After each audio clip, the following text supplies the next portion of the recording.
BGS ಮಠದ ಆಡಳಿತದಲ್ಲಿ ಅಲ್ಲಿ ಜವಾಬ್ದಾರಿ ಸ್ಥಾನದಲ್ಲಿರೋರು ಫ್ರಾಂಕ್ಲಿ ಸ್ಪೀಕಿಂಗ್ ಪ್ರಕಾಶ್ ಅನ್ನುವ ವ್ಯಕ್ತಿ 3 ರಿಂದ 5 ಕೋಟಿ ವೆಚ್ಚ ಮಾಡಿ ತನ್ನ ಹುಟ್ಟುಹಬ್ಬವನ್ನು ಆಚರಣೆ ಮಾಡಿದ್ದನ್ನು ನಾವು ಸಾರ್ವಜನಿಕವಾಗಿ ಪ್ರಶ್ನೆ ಮಾಡಿದ್ರಿ. ಇಲ್ಲಿವರೆಗೂ ತಮ್ಮ ತುಟಿಯನ್ನು ಬಿಚ್ಚದ ಶ್ರೀ ನಿರ್ಮಾಣ ಸ್ವಾಮೀಜಿಗಳವ್ರಿಗೆ ನಾವು ಕೇಳೋವಂಥ ನೇರ ಪ್ರಶ್ನೆ ಏನು ಅಂತಂದರೆ, ಈ ಮಠವನ್ನು ದಾನ ಧರ್ಮ, ತೆಂಗಿನಕಾಯಿ, ಅಕ್ಕಿ, ಬೇಳೆ, ಜಮೀನು, ಹಣ ಕೊಟ್ಟು ನಿಮ್ಮ ಪಾದಗಳನ್ನು ತೊಳೆದು ಪಾದ ಪೂಜೆಯನ್ನು ಮಾಡಿ ಕೊಟ್ಟಂಥ ದೇಣಿಗೆ, ಹಣ, ಫೀಸು ಇವತ್ತು 500 ಸಂಸ್ಥೆಗಳು, ವಿದ್ಯಾಸಂಸ್ಥೆಗಳು 2 ಲಕ್ಷ ಮಕ್ಕಳು ಅಲ್ಲಿ ಓದ್ತಾ ಇದ್ದಾರೆ.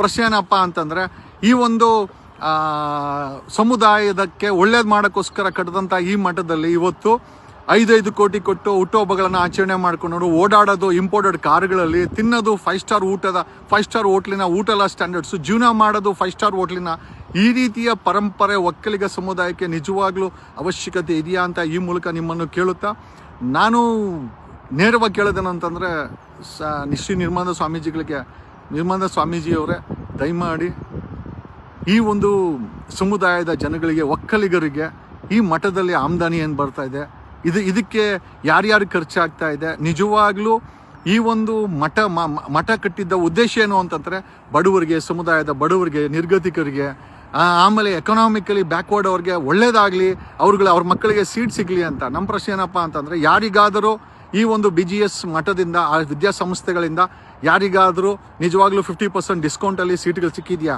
Medical seat, dental seat, management seat, engineering seat ವಗೇರ BBM ಸೀಟ್, ಅಥವಾ PU ಆಗಿರ್ಬೋದು, 10th ಆಗಿರ್ಬೋದು, ಅಥವಾ ಓದ್ತಾರಂಥ ಮಕ್ಕಳಾಗಿರ್ಬೋದು, ಯಾರಿಗಾದರೂ ನಿಮ್ಮಗಳಿಗೆ ಡಿಸ್ಕೌಂಟಲ್ಲಿ 50% ಡಿಸ್ಕೌಂಟಲ್ಲಿ ಅಥವಾ ಉಚಿತವಾಗಿ ಅಥವಾ ನಿರ್ಗತಿಕರಿಗೆ ಆ ಒಂದು ಮಠದಿಂದ ನಿಮ್ಮ ಮಕ್ಕಳಿಗೆ ಪೋಷಣೆಗೆ ಅಥವಾ ಓದಿಸಲಿಕ್ಕೆ ಸಹಾಯ ಆಗ್ತಾ ಇದೆಯಾ?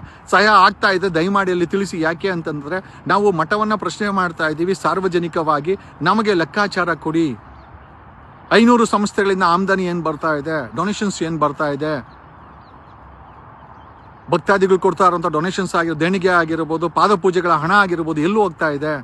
ಒಬ್ಬ ಮಠದ ವ್ಯಕ್ತಿ 5 ಕೋಟಿ ವೆಚ್ಚದಲ್ಲಿ ಊಟದ ಹಬ್ಬ ಮಾಡ್ಕೊಳ್ತಾನೆ, ಮೈ ಮೇಲೆ ರೇಷ್ಮೆ ಬಟ್ಟೆ ಹಾಕೊಂಡು ಓಡಾಡ್ತಾನೆ, ಚಿನ್ನದ ಒಡವೆಗಳನ್ನು ಹಾಕೊಳ್ತಾನೆ, ಇಂಪೋರ್ಟೆಡ್ ಕಾರಲ್ಲಿ ಓಡಾಡ್ತಾರೆ. ನಿಜವಾಗ್ಲೂ ಒಕ್ಕಲಿಗ ಈ ಮಠದ ಪರಂಪರೆಯನ್ನು ಬಿಂಬಿಸುತ್ತಾ, ಅಥವಾ ಇದು ಒಂದು ರೀತಿಯ 5 ಸ್ಟಾರ್ ಹೋಟೆಲ್ನ ಜೀವನವನ್ನು ಬಿಂಬಿಸುತ್ತಾ, ಮಠವನ್ನು ಯಾರೋ ಒಂದಷ್ಟು ಕೆಲವೊಂದು ಗುಂಪುಗಳು ಅವ್ರ ಇಂಟ್ರೆಸ್ಟ್ಗಳಿಗೆ ಅವರ ಹಿಡಿತದಲ್ಲಿ ಇಟ್ಕೊಂಡು ಅಲ್ಲಿ ಬರುವಂಥ ಆಮದಾನಿ ಆಗಿರ್ಬೋದು, ಅಲ್ಲಿ ಬರುವಂಥ ವ್ಯವಸ್ಥೆಗಳನ್ನ ಬಳಸ್ಕೊತಾ ಇದ್ದೀರಾ? ಆರ್ ದೇರ್ ಏನೋ deviating the actual purpose of this? ಈ ಒಂದು ಮಠದ ಪರ್ಪಸ್ಸನ್ನೇ ಡಿವೈಡ್ ಮಾಡ್ತಾ ಇದ್ದೀರಾ? ಎಲ್ಲ ಪ್ರಶ್ನೆಗಳಿಗೆ ಶ್ರೀ ನಿರ್ಮಲಾನಂದ ಸ್ವಾಮೀಜಿಗಳು ದಯಮಾಡಿ ಉತ್ತರವನ್ನು ಕೊಡಬೇಕು. ಜೊತೆಯಲ್ಲಿ ಕರ್ನಾಟಕದ ನಮ್ಮ ಒಕ್ಕಲಿಗ ಸಮುದಾಯಕ್ಕೆ ಲೆಕ್ಕಾಚಾರವನ್ನು ಕೊಡಬೇಕು ಅಂತ ಈ ಮೂಲಕ ಕೇಳುತ್ತಾ, ಕೊಡಿ ಸ್ವಾಮಿ, ಲೆಕ್ಕಾಚಾರ ಕೊಡಿ.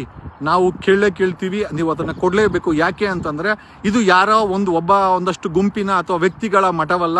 ಸಾರ್ವಜನಿಕ ಸಮುದಾಯದ ಬಡವರು, ರೈತರು ಎಲ್ಲ ಕೊಟ್ಟು ಬೆಳೆಸಂಥ ಈ ಮಠದಲ್ಲಿ ಲೆಕ್ಕಾಚಾರ ನಮಗೆ ಬೇಕೇ ಬೇಕು. ಈ ಮಠದ ಸೌಕರ್ಯಗಳು, ಸಂಪನ್ಮೂಲಗಳು, ಅಲ್ಲಿರುವಂಥ ಸೀಟುಗಳು, ಅಲ್ಲಿಂದ ಶಿಕ್ಷಣ ಸಂಸ್ಥೆಯಿಂದ ಬರುವಂಥ ಆಮದಾನಿಗಳು ಸಮುದಾಯದ ಬಡವರಿಗೆ, ನಿರ್ಗತಿಕರಿಗೆ, ರೈತರಿಗೆ, ಅವಶ್ಯಕತೆ ಇರೋರಿಗೆ ಯಾಕೆ ಉಪಯೋಗ ಆಗ್ತಾ ಇಲ್ಲ? ಯಾಕೆ ಒಂದು ಗುಂಪು ಇದನ್ನು ಬಳಸ್ಕೊಂಡು ಜೀವನ ಮಾಡ್ತಾ ಇದೆ ಅಥವಾ ಬಳಸ್ಕೊಳ್ತಾ ಇದೆ? ಈ ರೀತಿ ಕೋಟಿ ವೆಚ್ಚ ಮಾಡಿಕೊಂಡು ದುಂದು ವೆಚ್ಚ ಮಾಡ್ತಾ ಇರೋವಂಥ ಒಂದು ವ್ಯವಹಾರಕ್ಕೆ ನಮ್ಮ ಕಠಿಣವಾದಂಥ ಪ್ರಶ್ನೆಯನ್ನು ಕೇಳುತ್ತಾ, ನಿರ್ಮಾಣ ಶ್ರೀಗಳೇ ನಮಗೆ ಲೆಕ್ಕಾಚಾರ ಕೊಡಿ. ಯಾಕೆಂದರೆ ಸಮುದಾಯ ಕೇಳ್ತಾ ಇದೆ, ಸಮುದಾಯದ ಪರವಾಗಿ ನಾನು ಕೇಳ್ತಾ ಇದ್ದೀನಿ. I am asking on behalf of the community ಅಂತ ಕೇಳುತ್ತಾ, ನಿಮ್ಮ ಬಗ್ಗೆ ಸಂಪೂರ್ಣ ಗೌರವ ಇದೆ, ನಿಮ್ಮ ಪಾದಗಳಿಗೆ ವಂದನೆಗಳನ್ನು ಹೇಳುತ್ತಾ, ಬಟ್ ಲೆಕ್ಕಾಚಾರ ಬೇಕೇ ಬೇಕು ಸ್ವಾಮಿ, ಇಲ್ಲ ಅಂತ ದೊಡ್ಡ ಮಟ್ಟದಂಥ ಹೋರಾಟವನ್ನು ಮಾಡಿ ಪ್ರಶ್ನೆ ಮಾಡಬೇಕಾಗತ್ತೆ ಅಂತ ಈ ಮೂಲಕ ಹೇಳಿದ್ರೆ, ನಾನು ನಿಮ್ಮ advocate Jagadish from true life news channel.